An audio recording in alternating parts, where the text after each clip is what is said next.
Why you kept the title as அவள் ஒரு பெண் புறா? அவள் ஒரு பெண் புறா வந்து இங்கிலீஷ் டிரான்ஸ்லேஷன்ல பாத்தீங்கன்னா it's called a female pigeon. மங்கையோட பேரோட மீனிங் வந்து இஸ் உமன். ஸோ எல்லா உமனும் ஒரு பெண் புறா தான்.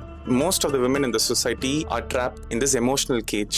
அந்த சொசைட்டியும் சரி, அவங்களோட ஹோமும் சரி, அந்த கேஜ் விட்டு தப்பிக்க தான் ஆசைப்படுறா, பறக்கணும்னு ஆசைப்படுறா. அதே மாதிரி தான் மற்ற விமன்ஸும். அவள் ஒரு பெண் புறா டைட்டில் வச்சது காரணம் என்னன்னா, சின்ன வயசுல இருந்து ஒரு புறாவை வளர்ப்போம், அதுக்கு சாப்பாடு போடுவோம், அதுக்கு தண்ணி வைப்போம். ஆனா அந்த கூண்டு விட்டு பறக்கணும்னு ஆசைப்படும் போது அதோட ரெக்கையை உடைச்சு திருப்பியும் உள்ளே வச்சிருவோம். அதே மாதிரி தான் மங்கையும் wants to fly, but will break her bones and will shut her back. இந்த மாதிரி நிறைய பெண்கள் வந்து ஃபேஸ் பண்ணிட்டு இருக்காங்க.